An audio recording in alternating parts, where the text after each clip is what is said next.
Okay, so this is a training on pretty much everything you learned in the first training, but there's some things that can be done differently, and there's been some questions since we did that training that I'm going to try to answer by doing in this training.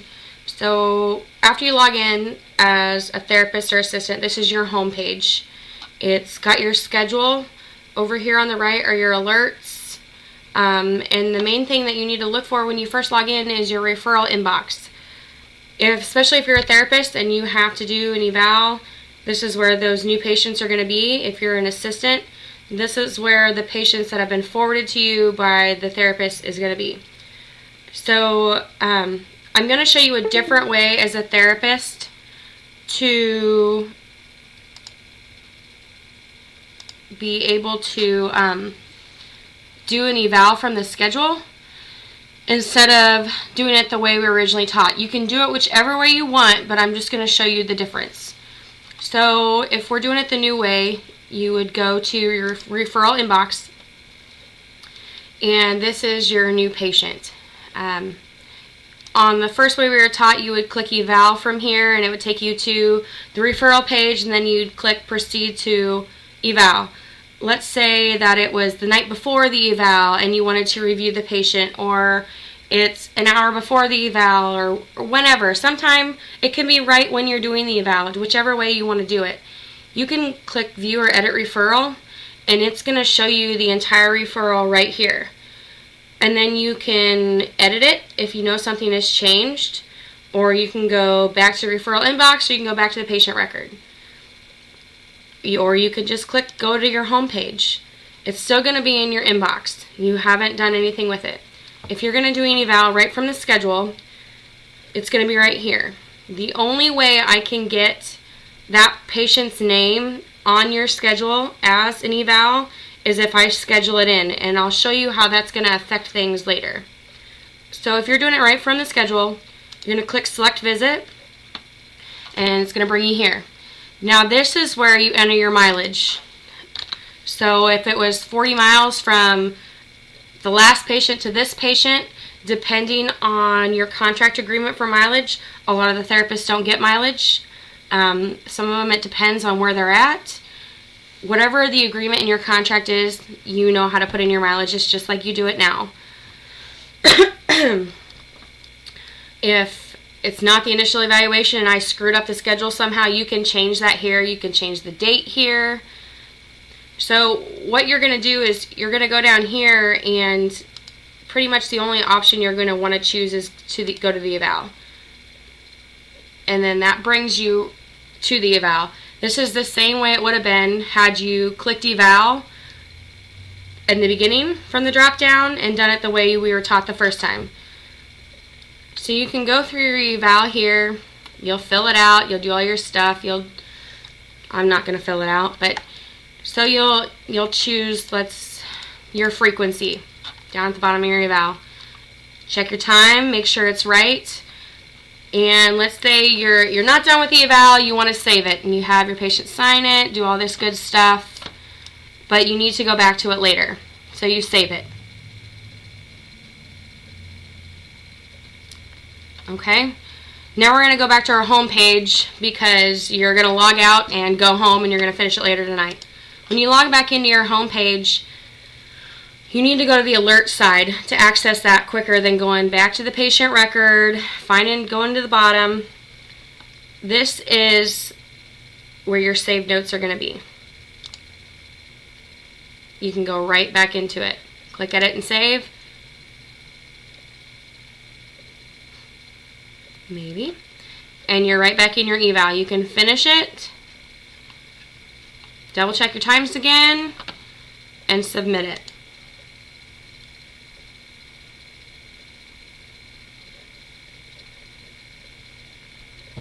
Okay. Now from here, you have to go back to the referral inbox no matter what. You can go back to the referral button, or you can click here to go back to the referral homepage. No matter what, you still have to do that step. In a later upgrade, I have asked that they make that an option so I can get rid of this whole forward it to the assistant and all that jazz, because I think it's a wasted step for us. So from here, you of course have to do the forward after the eval. Now for PTs, if you didn't quite catch on the patient record who the assistant is supposed to be, it's fine. Just send it to me. It's not going to make a difference, and I'll show you why in a little bit. If you're an OT side, you can just pick Sam. It really doesn't matter. If you know it's supposed to be Deb, then by all means choose Deb, but it really doesn't matter, because I choose in the patient record who is going to be seen, and I'm the one who schedules out those assistants anyways.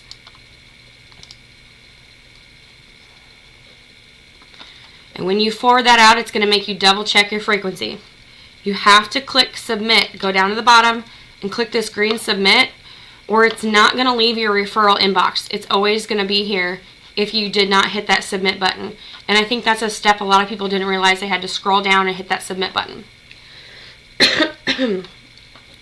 So now if you would have done the eval the first way we were taught, which is fine, this here, what I'm going to show you, is going to look a little different. When you get done with an eval, and if you go back to this, if you did the eval through the schedule, it's going to look like this. If you did the eval through the first way we were taught, it's going to have this plus another initial evaluation above it that instead of saying completed view, it's going to say go. If both of those evaluations say completed view, I don't know what you did, but you shouldn't have two of them. The other one is going to say go, and I will get rid of that after you're done with your evaluation and you have submitted it to me. The reason it does that is because I scheduled the eval in for you and you didn't do it off the schedule, which is fine. It's just, but in order to get that patient on your schedule as an eval, that's the only way I can do it. Okay, so now we'll kind of go to assistant and therapist stuff. Nope.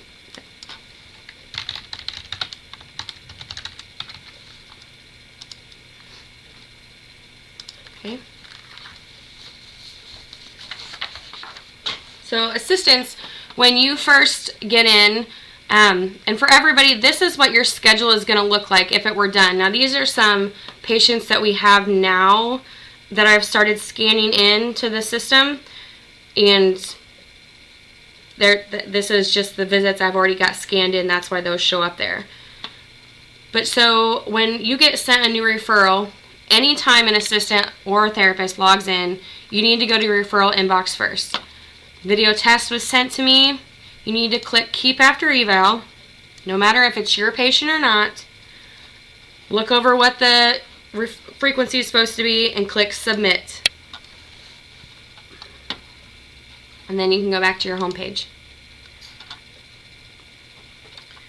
So for your schedule, you can print right from here. You can print the whole week out. Make sure you're looking at the dates and that you're on the right week when you're looking at your schedule. Click that button, you can print your schedule. It's going to come up like this, and then you can print it right out. What my plan is to print that out and write the times next to the patient names so that I know when I'm supposed to go there, because I see 5 to 8 people a day, sometimes more. And you can't put times in this schedule. So that's how I'm going to keep track of that. Everybody can keep track of themselves. If I add somebody to your schedule in the middle of the week, I will text you and say, hey, I added so-and-so on this day, just so you know, and you can adjust. Over here is when you're going to see any visits that you might have missed if you accidentally skip somebody someday. That's where you're going to see it over here. This is also going to show over here if your CPR is out of date or your driver's license is expired or your license is expired. This is where it's going to show it over here. So to do a regular note from this schedule is where you'll do that from, and Donald Duck is the patient we're going to do today, and it's pretty easy. You just select the visit, put in the miles, whatever it's going to be, maybe 25 works. You're going to do a daily note. I would prefer you do a daily note instead of the SOAP note because it's going to be a little more detailed. So you're going to do your note, fill all that stuff out. So if these exercises were put in from the eval and you add more, these ones and the ones you added are going to keep carrying on. Okay, you go down here, double check your times. Again, you can save it and go back to it later, or you can get it all signed and you could submit it. Just make sure you really double check your times before you submit things. And then you're done with that. Okay, you got that. So what I'm suggesting everybody do is keep a paper log of the times you've seen the patients so that you have that wrote out and you can double check that. And pretty much do a time log like you do now, the same way we do now, and to keep track of your mileage too. And then when you go to payroll at the end of the pay period, which would be midnight on the 15th, or at the end of your day on the 15th, or before noon on the 16th, you can compare that. And that way, if it's different, you can go back through and find out where you made an error. And how you would go back through that would be, you'd have to go down your list and go to that patient's record and you would go to the note that you did and view it, and you would have to change that over here. Just click change and it'll let you edit it. So that's how you would do that. So let's say payroll matches all up. Everything's good to go. Double check all these. Make sure that your mileage is correct and the number of visits is correct. And you approve it. Just like that. That has to be done no later than noon on the 16th and the 1st. Earlier if you can. But I would really emphasize doing a paper way too, so that you don't miss getting paid anything. Because I can't double check everything. So if you don't know what it is, I can't help you fix it. Okay, so scheduling. Everybody right now has the ability to schedule. Let's say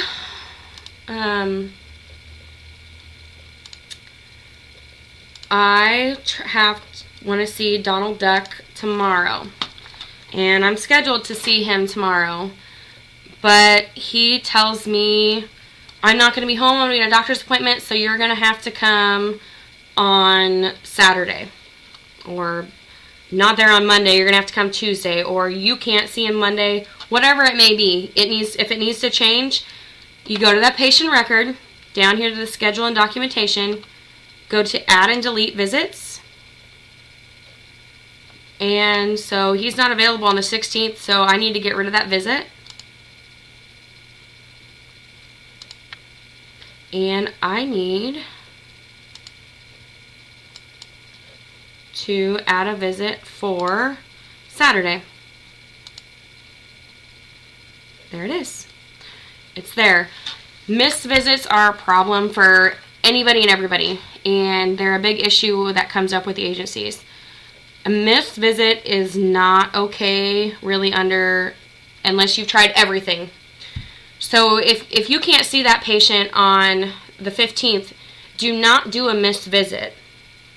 Move them to another date. If they absolutely can't get moved, then you can do a missed visit for them. Because if you put in a missed visit and still move them to the 17th, the frequency is going to show up that there's been too many visits, and I'm going to have to go in and delete your visit anyways. When you put in a missed visit, it counts it as a visit for that week, so it's not going to automatically correct itself and reschedule. Now, say you don't want to mess with this, and you say, Heather, I can't see somebody on the 16th, but I can see them on the 17th, or can somebody else see them on the 17th? I can change this for you, but I have to know, and I need to know right away, not the next day, not at 10 o'clock at night. I need a message as soon as you know that's not going to work. Or you can go ahead and you can change it yourself. And I think that's really it. Your phone books are going to be over here. Again, over here, this is where all your alerts are going to be. If you have saved visits, they're going to show up here. If you have a visit that needs attention because you didn't do your visit yesterday when you were supposed to, it's going to show up here and it's going to let you know. I also have a laundry list of reports that I run that's going to show me the same thing. In an update that's supposed to come out in like a month or so, this schedule of ours will be Sunday through Saturday. I will have the option to make it that way. Why they do it Monday through Sunday, I have no idea, and it doesn't work.